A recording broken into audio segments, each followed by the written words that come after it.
Let me have the silver orange juice.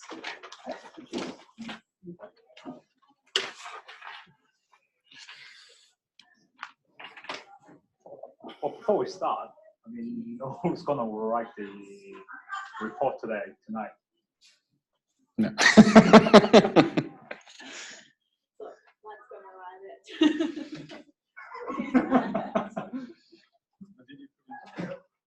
Well, he's a newsletter correspondent, so we'll sort something out. Francis? No, I'm not writing a report. No.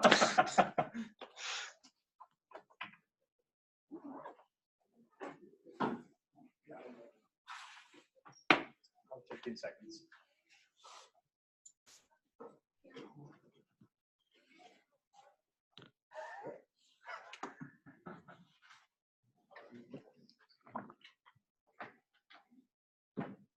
How many PhDs does it take to operate a door?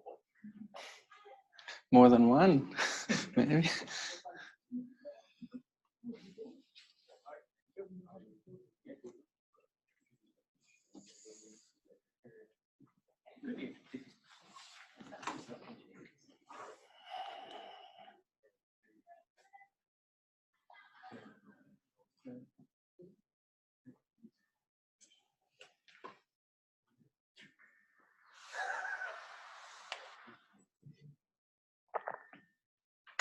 Can we get started? Yeah. All right, thank you for everyone for joining us tonight. Obviously, this is a new initiative for us to try to bring some of the meeting out west. If you like this to happen a little bit more frequently, I mean, we would love to hear from you. And it's my pleasure to introduce our speaker tonight, Ian Renner from University of Newcastle. And Ian got his PhD back in 2013 from UNSW, and he also stayed there for his postdoc. I mean, I saw a few UNSW alumni here tonight. Before he joined University of Newcastle as a lecturer and got promoted recently. So tonight, Ian will tell us a little bit about his current research, which is focusing on the distribution modeling of presence-only data. And others, yep. All right. So thank you, everyone, for your attendance. Thank you, Emmy, for the invitation. And thanks to everybody who's tuning in via Zoom. So I like, with these talks, to start conversations. So if any of this stuff seems interesting to anybody, my email address is there. Feel free to flick me an email. We can have a chat. I'm happy to share these slides as well for anybody who's interested. Okay, so just a bit of an outline. So I'll start with a brief outline of species distribution modeling in case anybody here is unfamiliar with what that means. And then I'll talk about two of the most recent projects I've been working on in this area. One is where we're combining data sources. So as Thomas mentioned, presence-only data is one sort of way of collecting species data, but there are other ways as well. If we have multiple ways of collecting data, what can we do with it? So this is joint work with Dr. Olivier Jimenez from Montpellier, France. And then another topic I'll talk about is with my PhD student, Emmy Guilbeault, which is about modeling with confounded species labels. And time permitting, I'll touch on some current and future projects. Okay, so species distribution modeling is a really popular field in environmental and ecological science. The idea is we want to make predictions of where a species or species community is in some geographic space.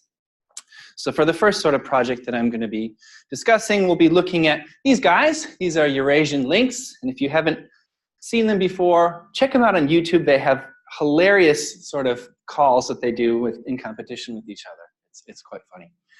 So we're going to be looking at modeling their distribution in this region, which is the Jura Mountains in eastern France.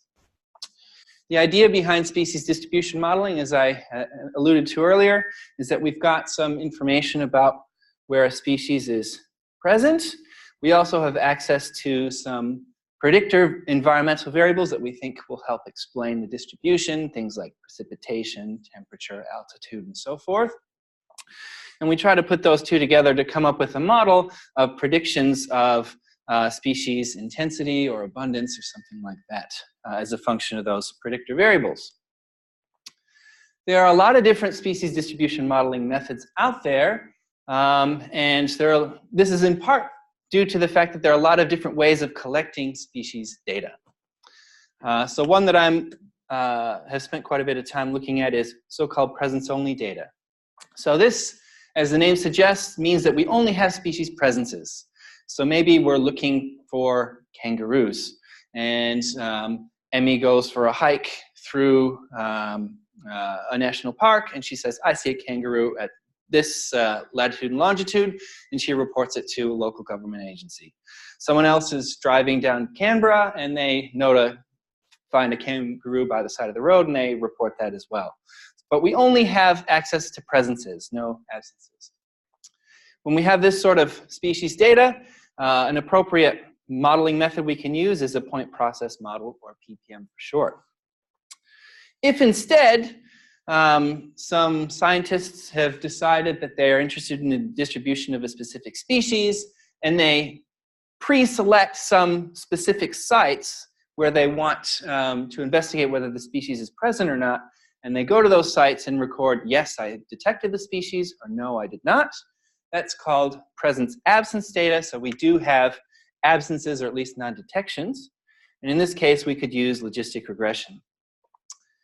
Some people have said that, well, if you've got an absence, you don't necessarily know that it's an absence. It might have been there, but you missed it.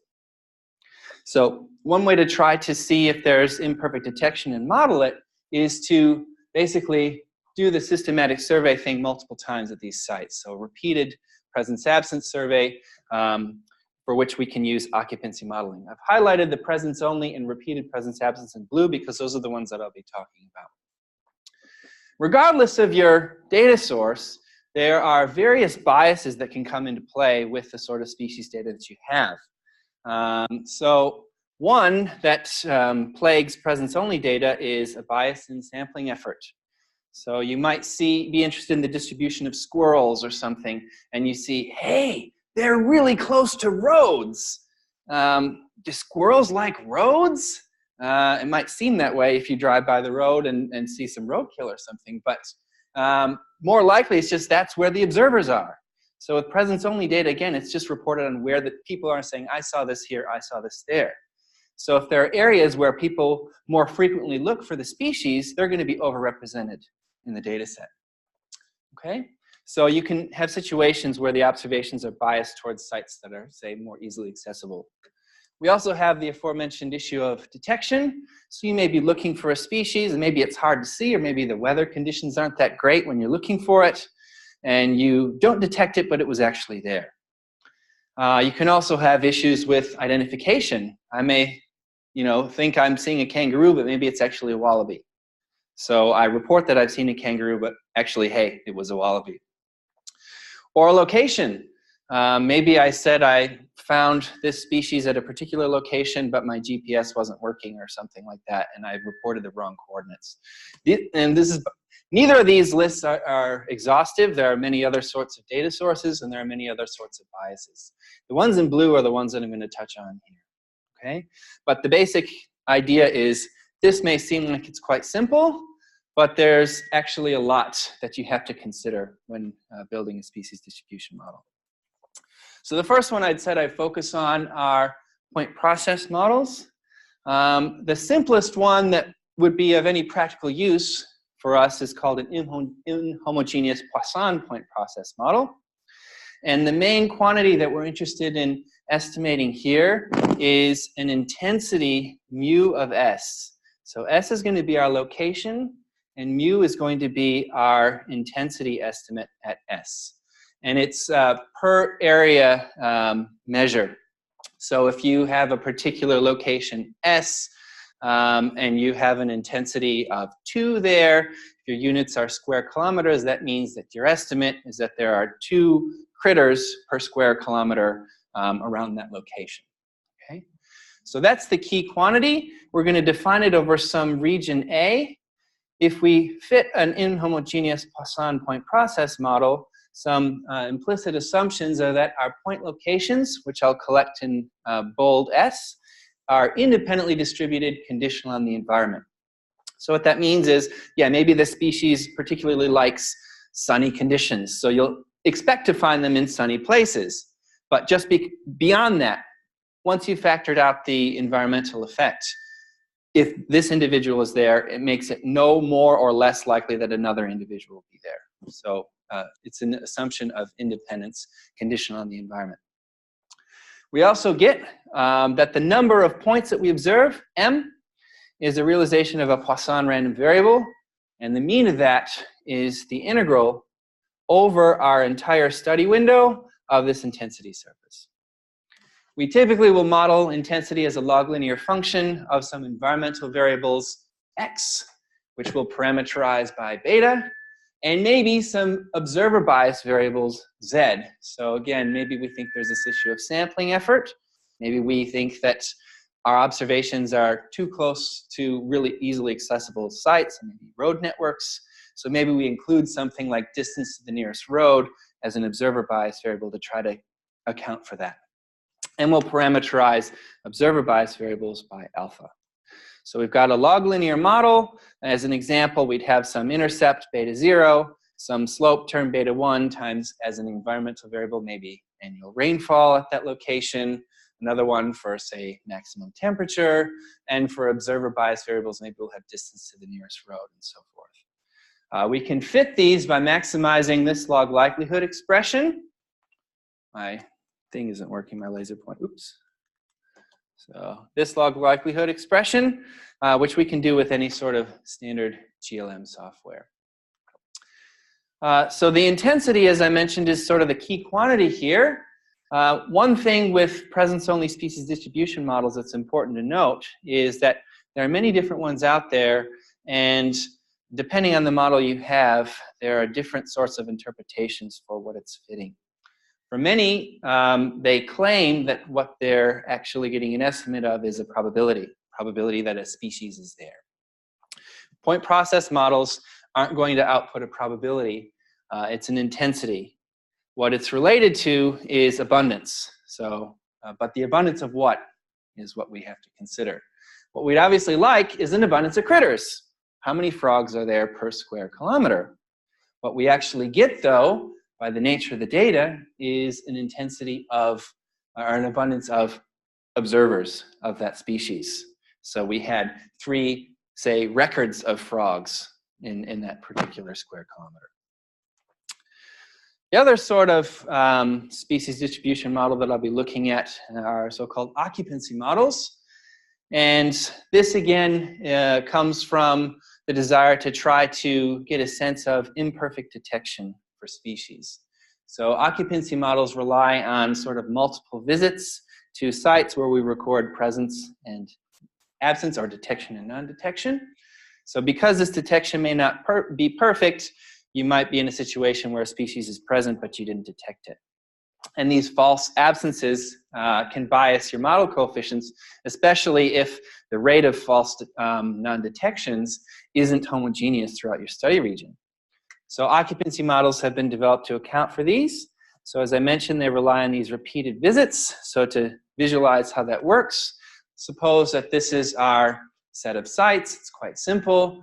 And during visit 1, it might be a bit hard to see for those in attendance here, but this light color is like a light purple, and that is a detection.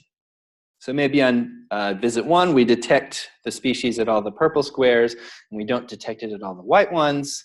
Next visit, we see this, and this, and this, and this. So we make 5 visits, and at the end, we can have a sum of the detections at each of those sites. If we make a simplifying assumption that for each of these visits, the species was either always there or always wasn't there, then at sites where we observed it maybe 1 or 2 times, we would assume then that those sites maybe didn't have that high of detection probabilities for whatever reason.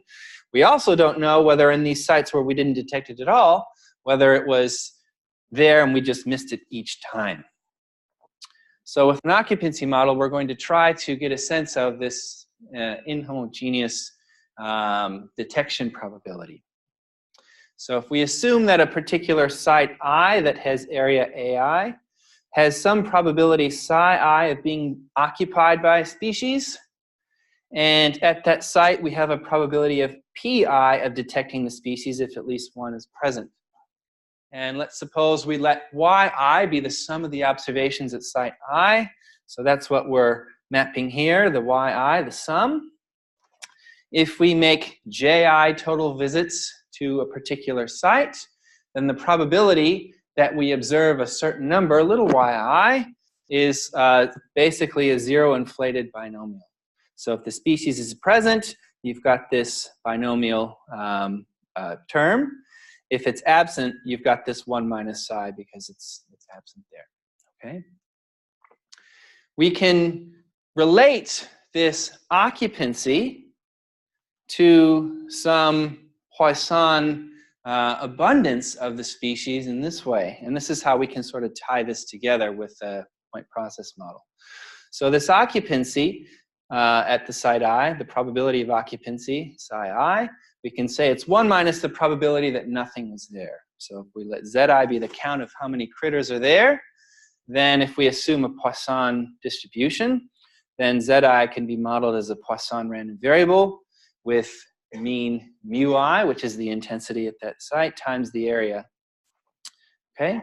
That means then that we can say that psi is equal to 1 minus e to the minus mu times a at that site. So we can model this intensity the same way as we did for the point process model, log linear function of some environmental covariates and some the beta parameters. And we model the detection, pi, as some function of some other detection covariates, v. And we parameterize that by alpha. And we can therefore fit these models and parameterize them with beta and alpha by maximizing a log likelihood expression, which would be the log of the product of those individual probabilities at each site. Okay? The nice thing about occupancy models is if what we're after is an abundance of critters, that's more or less what we get. Okay? Yeah. Many times now, though, there are multiple sources of data available. Maybe they're different types. And what motivated this work was the fact that we had data on these links from three different sources. So we had two presence-only sources. Our first one was 440 sightings in the wild. These are the orange circles. So this is an example of where someone's just, say, hiking through the wilderness, and they say, hey, I saw links there. And they report it to a local government agency. The green triangles represent domestic interferences. So these are farmers who basically said, this lynx ate my sheep. Okay? So we have some domestic interference data as well. And right away, we can see that there's a different sort of spatial distribution there. There are a lot more of these wild sightings in the north of this region, and a lot more of these domestic sightings in the south of this region. Okay? We also have ability to construct some occupancy data out of some camera traps that have been set up in a subsection of this region. So these are cameras that are set up during winter months, and they take pictures of anything that moves, and those pictures are analyzed, and they say, yes, this is a lynx. Okay? So we could use that to come up with some data that we could use in an occupancy framework like this. All right? So if I wanted to build some models for these data, I could consider the following. Based on some previous studies of the lynx, we think that maybe altitude, percentage of forest cover, distance to the nearest water source, and human population density are helpful in explaining the environmental response to the lynx. We might think that some bias variables for the wild sightings might be accessibility ones, so distance to the nearest road and distance to the nearest train line. For the domestic data, we might think that distance to the nearest farm and percentage of agricultural land will help explain that bias. And for the detection, we can use distance to the nearest urban area because that can affect it's been shown that it might affect the behavior of the lynx. So they might move more or less depending on how close they are to human settlements. Okay? So what many people might do, say 6 years ago, is they might say, all right, I've got these 3 data sets. It's a little tricky. I'm just going to use, let's say I'll just use these 440 since it's the most. So I'll fit a model using only these orange ones. Or I'll fit a model using only these green ones, or only these purple ones. And what we see is, if we fit those single source models, we get different sorts of distributions. That's not a good thing if we're trying to get something that explains basically where would we be most likely to find links in this region. Okay? So we've got 2-point process models that we could fit then for the 2 presence-only data sources, and an occupancy model for the camera trap data. The interpretation of the output, so the scale here, again for the point process models, it's an intensity of reportings. So anything that's near red here looks like there'd be about 1/4 of a detection per square kilometer. All right. And for this one, we'd have maybe 1/2 a detection per square kilometer where it's at its most intense. This looks crazy though with the occupancy model, and I think it's an issue of extrapolation given where our data is and where it's getting really excited. Hey, 25,000 links per square kilometer way up there. They're having a party, right? Oops. So probably not. It could be some issues there that we'll discuss in a minute. All right. But some clever people thought, hey, why throw away all the data, some of your data? Why can't we make use of all of it? All right. So some people said maybe we could consider a combined approach.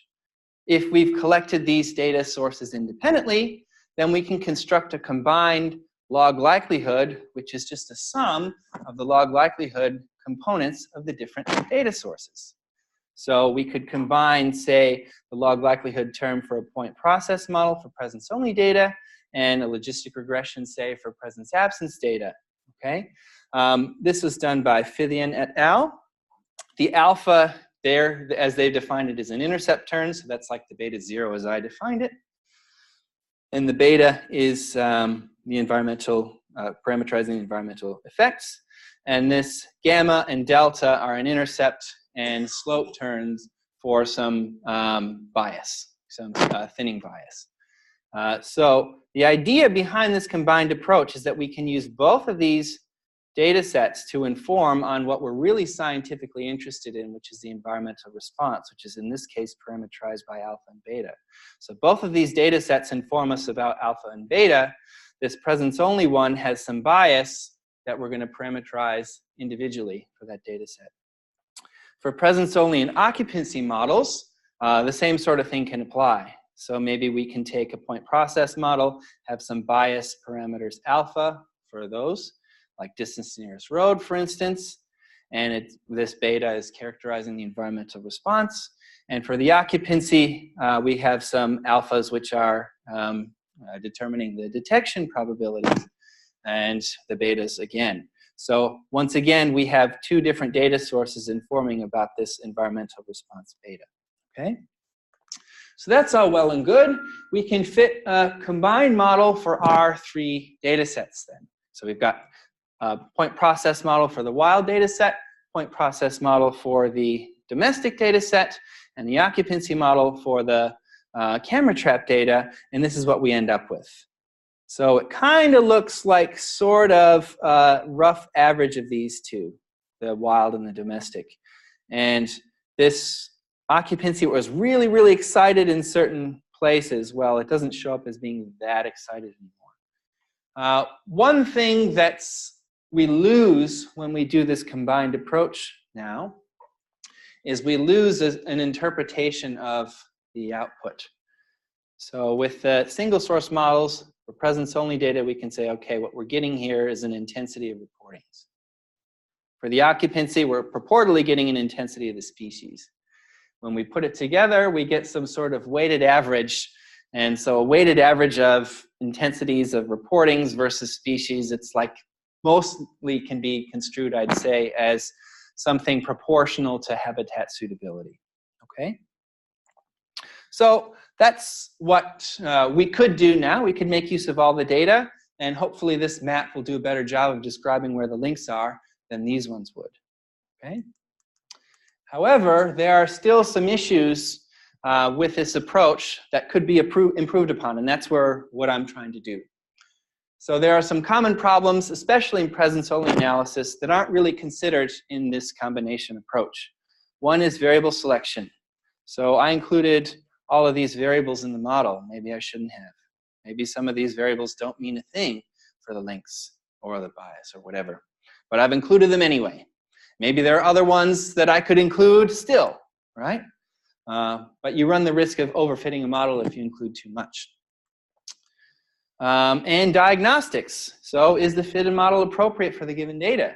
So what we're chugging into this combined likelihood expression is a Poisson point process model. And that Poisson point process model has some assumptions, as we recall.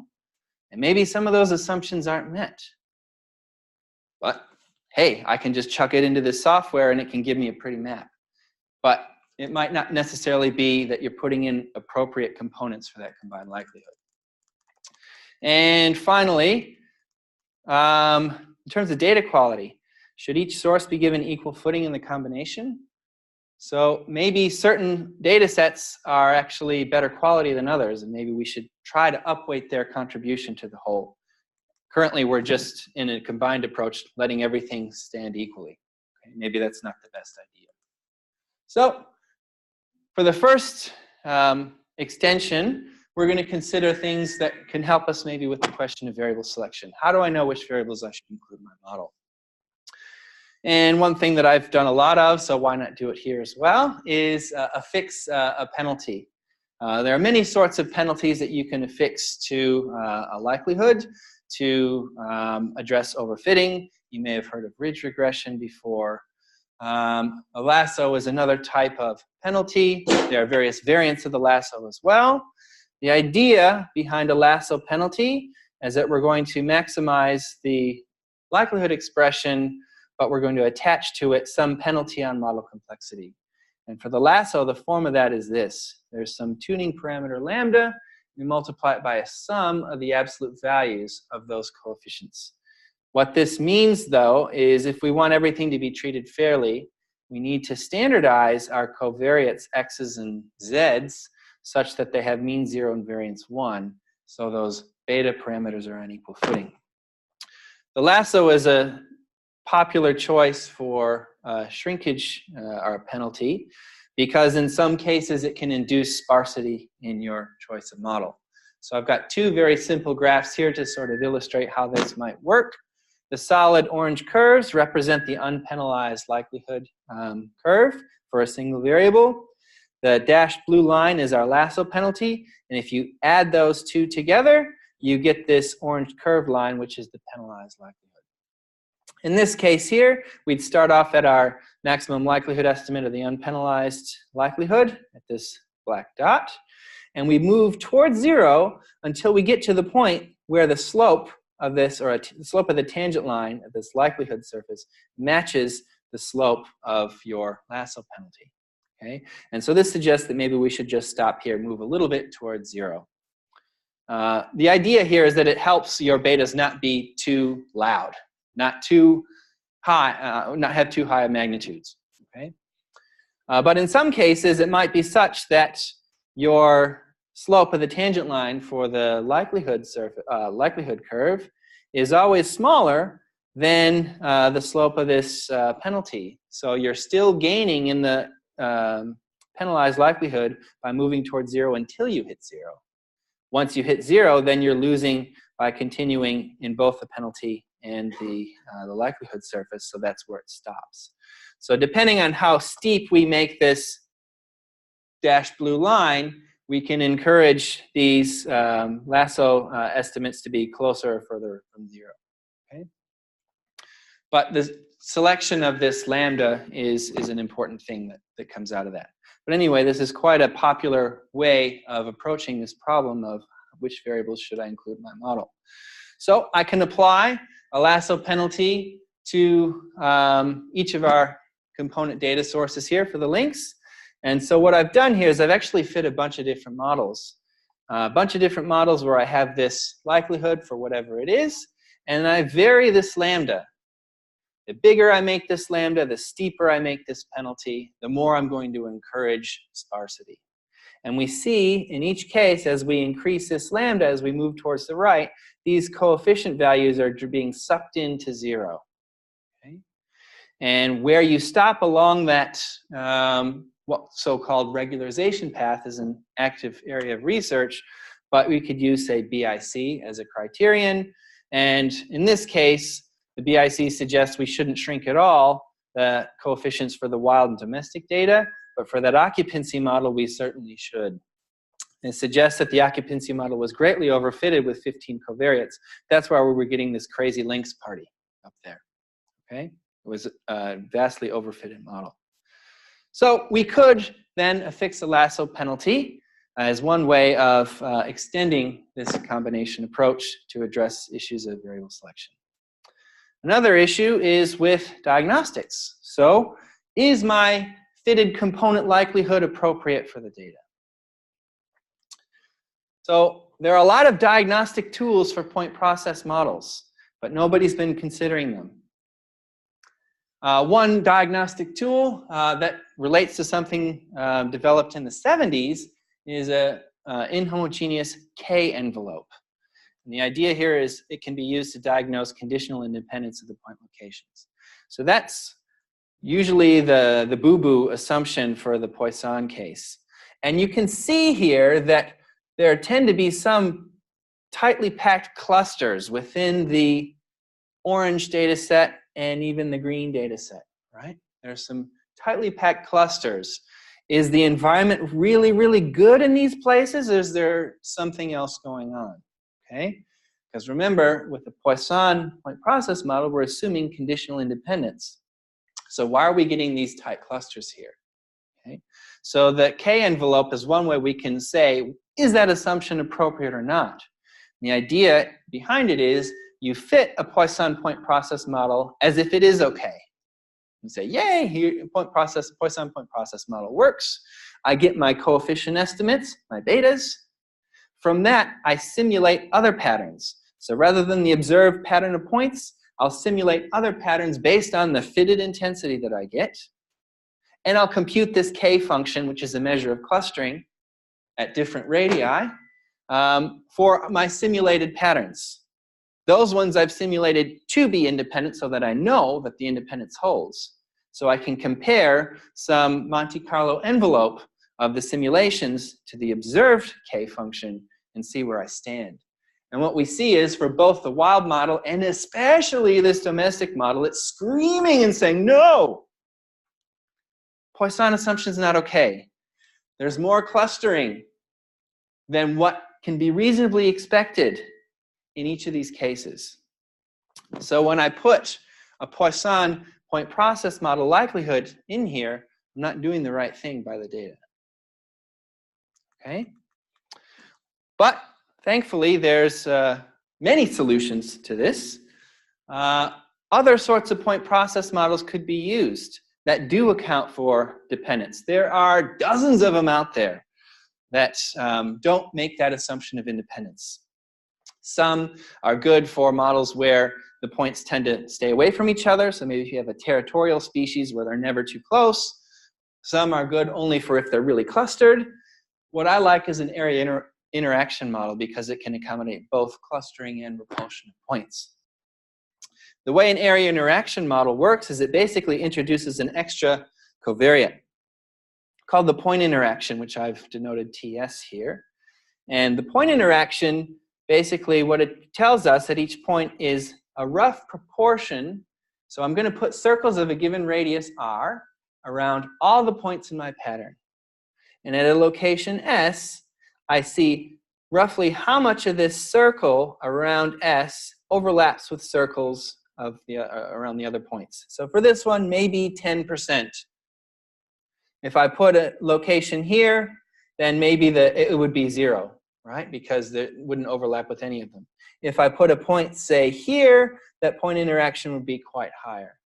So what this is doing is getting to that notion of if there's something else nearby, you are more or less likely to have another point.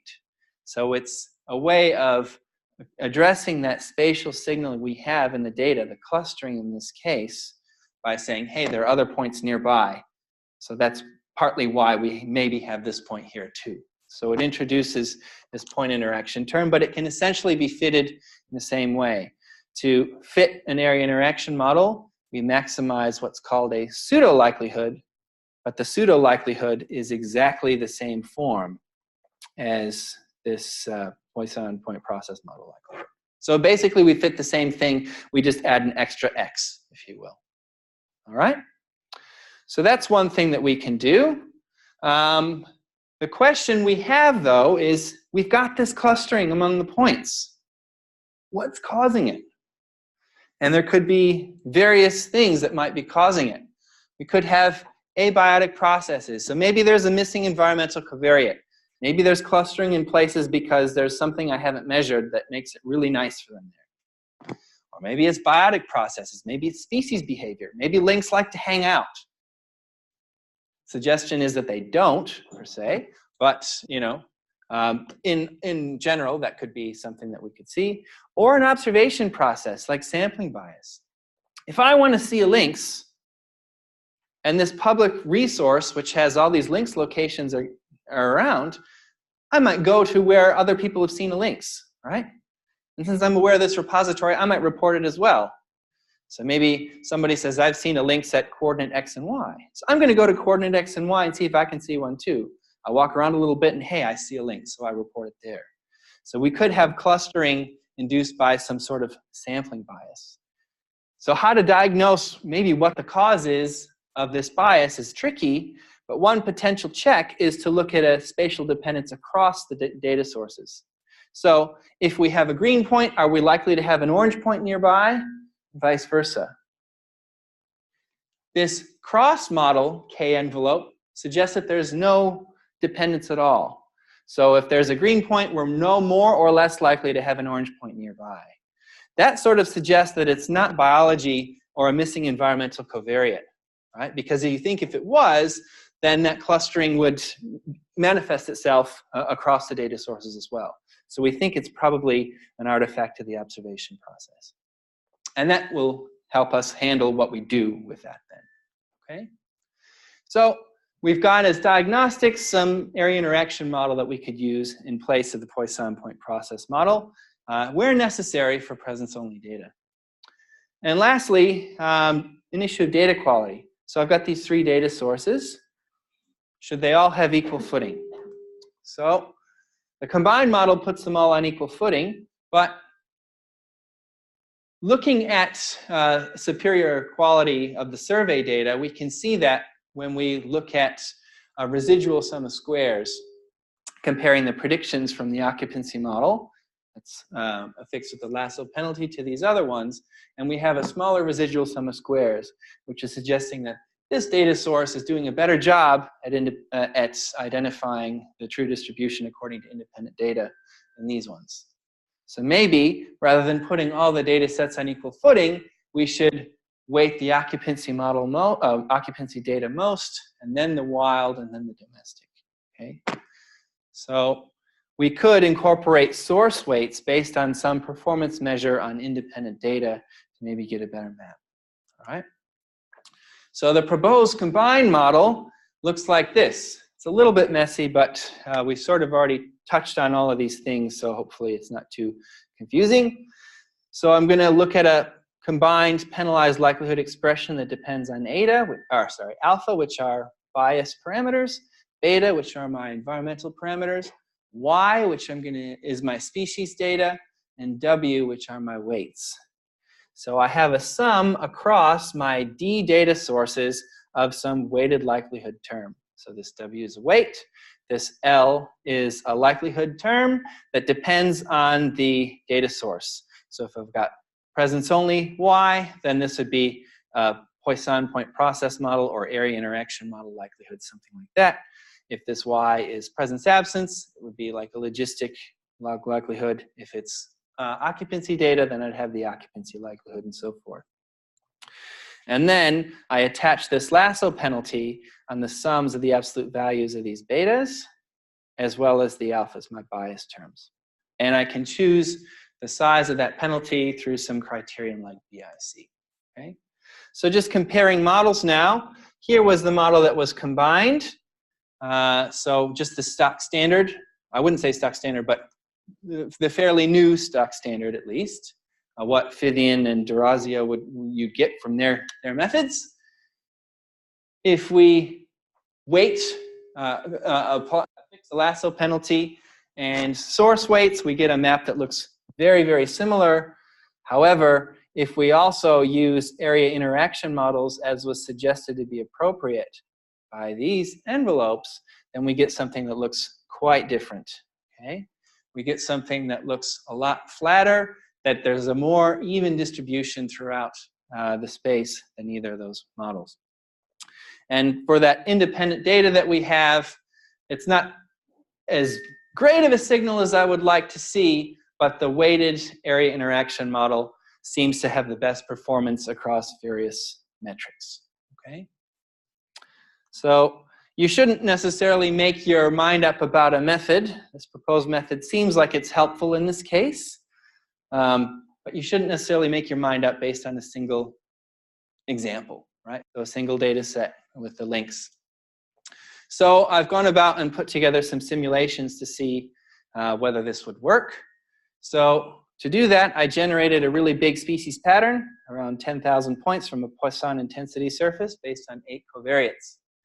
Then I drew random subsamples, which were biased for presence-only patterns, either roughly 50 or 200 points. So from these 10,000, I'd subsample either 50 or 200 in a biased way. And I'd also sample them in a way that had different levels of clustering. No clustering, moderate clustering, or high clustering. I also generated a site history for use in an occupancy model. So throughout the space, pick some locations and record whether the species is present or not there. Biased by some detection probability. And then I fit models using the 8 meaningful covariates, the biased covariates, which are meaningful, and 8 dummy covariates. So this is to represent the case where maybe I have a bunch of environmental variables I can consider. I'm going to chuck them all in, even though some of them aren't actually helpful to me. So I've got overfitting. And I'll alternate the following. So the penalty, either no penalty or a lasso. The presence-only likelihood source, either a Poisson, which is only correct if there's no clustering, or an area interaction, which is correct if there's moderate or high clustering. And the data source. Do I use all 3 data sets? Just the first presence-only data set, the second one, or occupancy. And with low sample sizes, these are some plots of an integrated mean square error. So we know what the true intensity surface is, because that's what we use to generate the big pattern. So I fit models, and I can compare the fitted intensity surfaces and compare performance. So here, we've got no presence-only clustering. So there should be no clustering. For the combined approaches, we see they're doing the best. Making use of all the data has the lowest integrated mean square error than either the presence-only source 1, presence-only source 2, or the occupancy data. Whether we include an area interaction term or not doesn't really hurt us that badly. But if there is strong clustering, then we see great benefits of using the correct likelihood, right? So comparing the combined approaches where we use a Poisson point process model likelihood. Whether or not we use the lasso, we get roughly the same thing. But using the correct area interaction likelihoods, we definitely have something better. For the presence-only data sources, we see sort of a similar thing happening, where it's better to use an area interaction likelihood. The lasso seems to be helping quite a bit in this case, where we use the area interaction likelihood. So we say that the combined approaches work best when we consider the same presence-only likelihood. The lasso particularly benefits these single source models. And the correct presence-only likelihood improves the performance. If we have a larger sample size, we see somewhat of a similar picture, but there are some subtle differences the benefits of the lasso penalty drop off, which you'd expect with larger sample sizes. So larger sample sizes means we have more data at our hands, so the benefits of a lasso penalty aren't going to be as pronounced. But we do have more pronounced benefits for the correct model.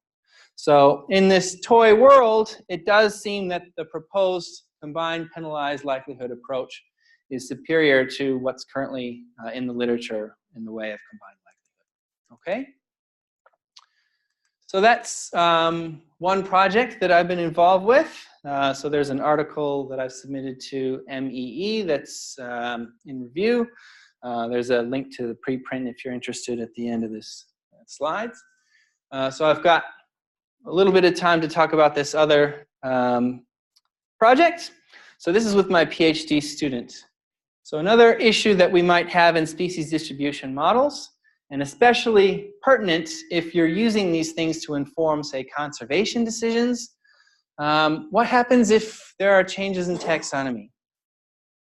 So an example that motivated this was that in 2006, there was a frog species, Myxophes chevelii, and it was actually split into 3 species. So some stayed chevelii, but there were 2 new species identified, Myxophes carbonensis and Myxophes kogeri. What that means is, as of 2006, we had a bunch of records that were labeled as Myxophes chevelii. But with this taxonomy change, we no longer know whether those were actually that species or not. So we lose all that information. And if some of these species are considered endangered, we don't really have any data to say what their habitat preferences are, right? So we have some data that's trickled in since then for each of these species, not a whole lot. The question is, can we make use of these question marks at all, right? So if you look at a current data repository, you'd only get the colored ones. The question marks won't be there anymore. But can we make use of them somehow? It's especially important if we've got endangered species, and some of these question marks are going to be one of these species, right? So this is a challenge with confounded species labels. So if we let our bold S 1 through K be vectors containing the observed locations that we know belong to species 1 through K, and I'm going to let U be the locations of the unknown species labels. So the question marks are our U's here. A standard approach would be to fit the models using only what we know. I know the orange ones are carbonensis, I know the blue ones are kogeri, I know the purple ones are chevelii, so I'll just use those. That would be a standard approach. But can we make use of these unknown ones somehow? One thing we could do is consider a mixture modeling approach. So we follow some expectation maximization or EM algorithm where we iterate between classifying these points with unknown labels. We classify them to one of the species, and then we compute predicted intensities and calculate a predicted intensity as a mixture of those densities, and then we update the membership probability. So we iterate between classification and estimation, and we continue until we reach some sort of convergence. Some other algorithms that my PhD student has developed are motivated more from a machine learning perspective, where rather than, in this case, we're adding everything, maybe let's just add some of the points that we're most confident about and see how we go. So in this case, we just fit some initial models where we know to the points that we know their identities, use the predicted intensities to assign membership probabilities to the question mark locations. We define some augmented vector for each species containing the points that we know. So we know the orange ones, for instance, belong to the orange species, and we're going to add to it some of the question marks, okay, based on a specific certain methods that we'll discuss in a minute. We fit point process models to our augmented vectors now where we have extra points added, and then we use that to update the membership probabilities, okay? And we repeat that until convergence. So there were 3 methods that she came up with to add points. One is to add everything. So we have membership probability estimates as an example for 3 different species. So I'm going to add all the points to each species, but I'm going to downweight their contribution. So rather than add this particular point 1 to the purple species, as this is definitely an observation, we'll add it with a weight of about 0.35, and mathematically that will treat it as if it's really 35% of an observation. Okay? So the normal method, we add everything. Another method, which is called loop GRW, we add all points where the membership probability is above some threshold. So let's say the threshold is 0.6. We only add those points we're most sure about. So any point that has a membership probability of 0.6 or more, that gets in. And we can adjust this membership probability as we go through the iterations. The other one, the loop HGW, we add the same number of points to each species. So we're just going to add the top 2 to species 1, species 2, and species 3, and see how it goes. So we again undertook some simulations to see how these would perform to the standard approach of just using the points with the known labels. So we simulated 3 different species where we vary the percentage of hidden observations, so we hide the labels from some of them. We vary the abundance, so how abundant the species are. We vary the correlation between the species distributions, because that might play a role in our membership probabilities. If 2 species have very similar distributions, it might be hard to tease apart which one would be species 1 versus species 2, and so forth. We also varied whether we applied a lasso penalty and accounted for bias or not, but those results aren't shown. And we compare performance in classification using some accuracy percentage and some residual sum of squares for membership probabilities. And we also compare performance in ways of the fitted intensities. So we know the true intensities. How well do we capture those with our fitted models using integrated mean square error and a sum of correlations? So as far as the results, we've got some different slides here. In this case, we had different abundances for the 3 species, and our distributions were fairly correlated.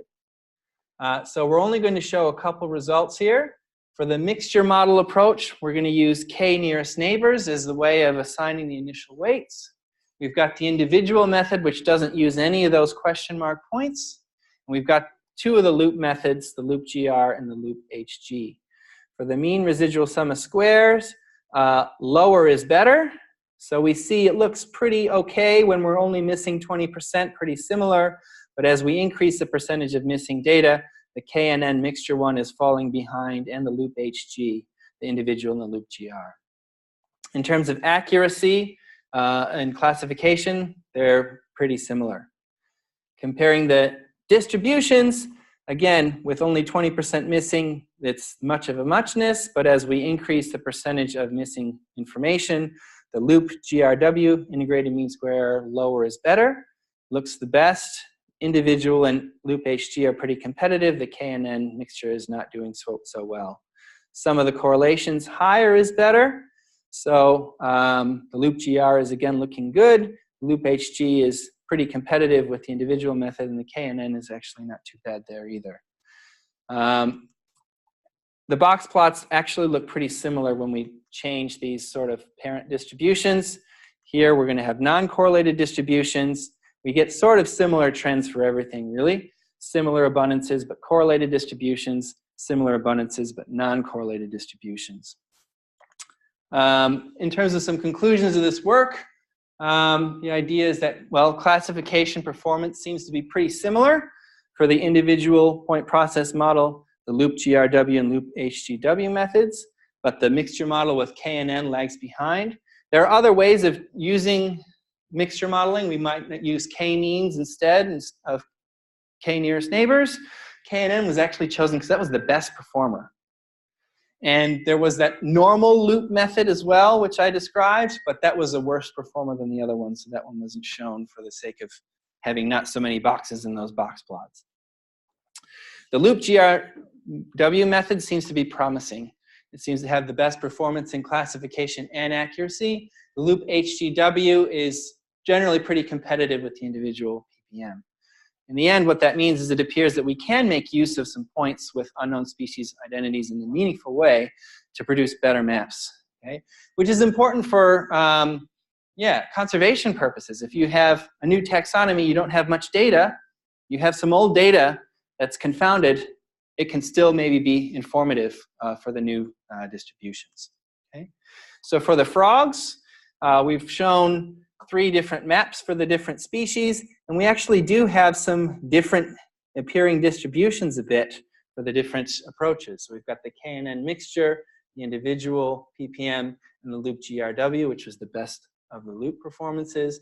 We've got the 3 frog species here, and there are some visual differences in those distributions. Okay, so if we could trust that maybe the loop GRW is best, this might be the ones you go for then if you're making some sort of conservation decisions. Okay? I've only got about 5 minutes left, so I didn't know whether I should cut it here for questions or... Just keep going, I suppose. Yeah, the rest is just some stuff I'm currently working on, so I'd appreciate any ideas or feedback you might have. So this is work with some fellow Whartonites at University of New South Wales, Elliot Dovers and Gordana Popovich. Sort of related to that first project where we have multiple data sources. There currently isn't really a way to accommodate dependence across all of the data sources. So it looked like in our case with the links, there wasn't dependence across the orange and the green points. But if there was, what would we do, right? So that's sort of up in the air. So the idea here is we could accommodate spatial dependence across all the data sources by introducing some latent spatial field, psi, or what is that? I think it's psi, to capture the dependence among all the points. So if we collect all of our model parameters in theta and all of our species data in y, so some joint likelihood with the latent Gaussian would look like this. Again, we've got the sum of those individual log likelihoods coming in, where we've got a beta informed by all the data sources. The alphas are individual for each data source, and the form of the likelihood is determined by the data set. And then we've got this, this spatial field soaking up the dependence, where we could model this spatial field as some sort of multivariate normal.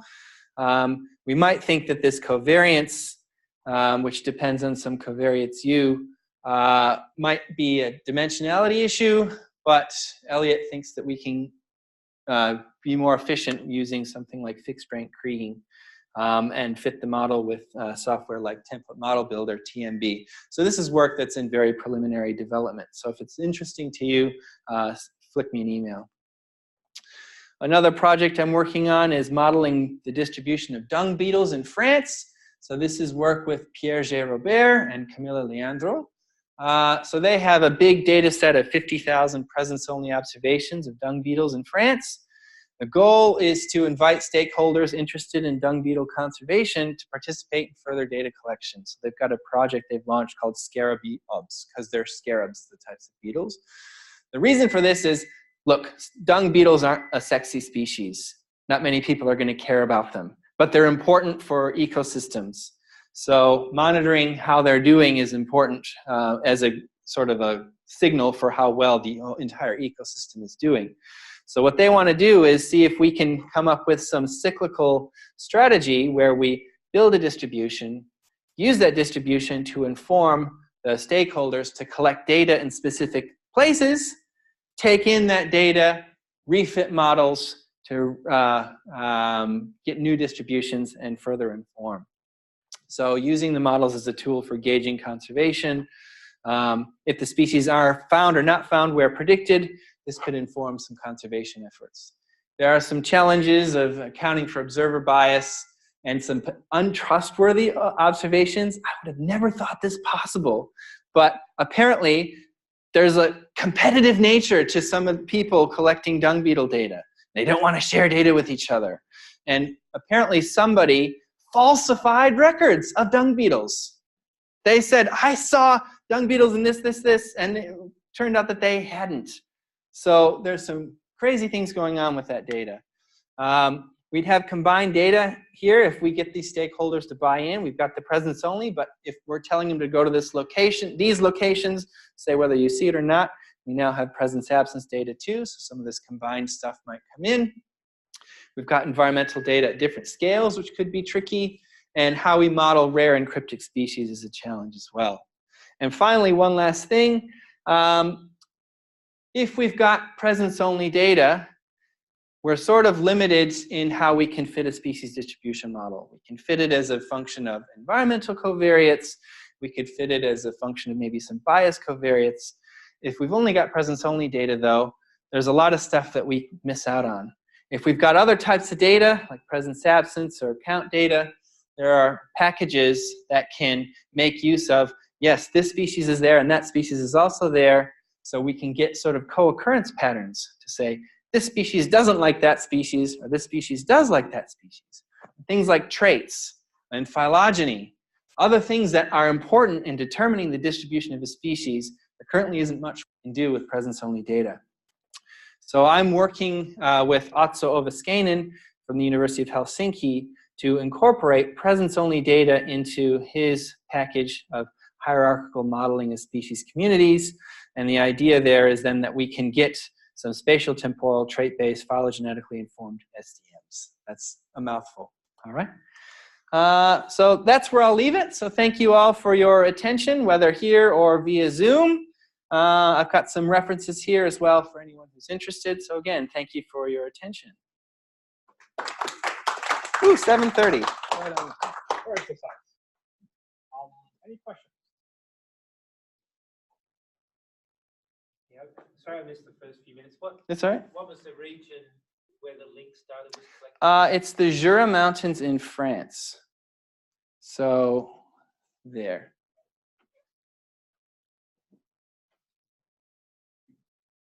They're actually recolonizing France from Switzerland. They were, I guess, extinct, so they're interested in seeing how the species is progressing, and that's where they're coming in. I have a question regarding the dung beetle. Yes. Later on. When you collect them data and start feeding a model and tell people that they should collect more data, yeah. Do you tell them to send them to the area that you don't have actually? Well, we haven't actually done this yet. So this is like in development currently. So we're trying to get it the best way we can to build these models, taking into account some of these tricky things. And we're getting people who say, yes, we're interested, we're interested. I think the idea would be, yeah, we want to sort of send them to places where we expect the species to be, and also in areas where we expect the species not to be. And so the idea would be to then maybe categorize the environmental response for the different species. So sort of categorize environments to say, you know, this is a hot, wet, steep place. This is a cold, wet, steep place, and so forth. And thinking that temperature, precipitation, and sort of slope would have an effect on the distribution. And that way, then we can get a better signal.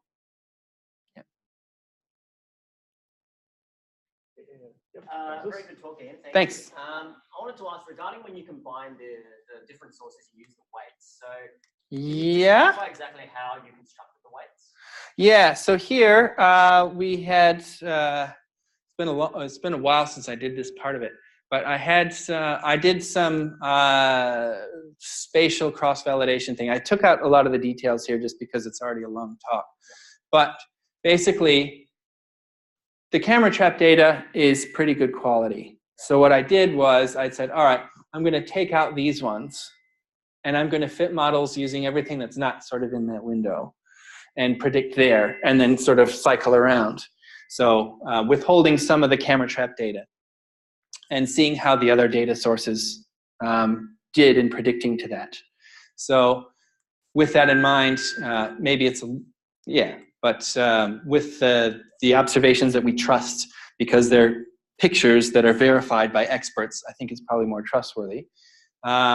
Based on that, then those predictions, we developed a way of coming up with weights. So we just did some inverse, they were inversely proportional to these residual sum of squares. And then scaled so that the sum of their contributions was 1. Yeah. Yeah. But there could be better ways of doing this. So if you have ideas, which I'm sure you do, I'd appreciate them. No, I don't.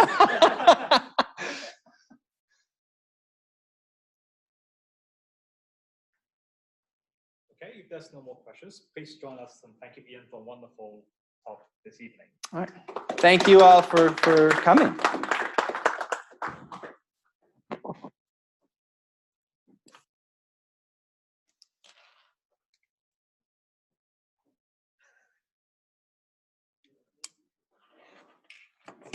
Thank you.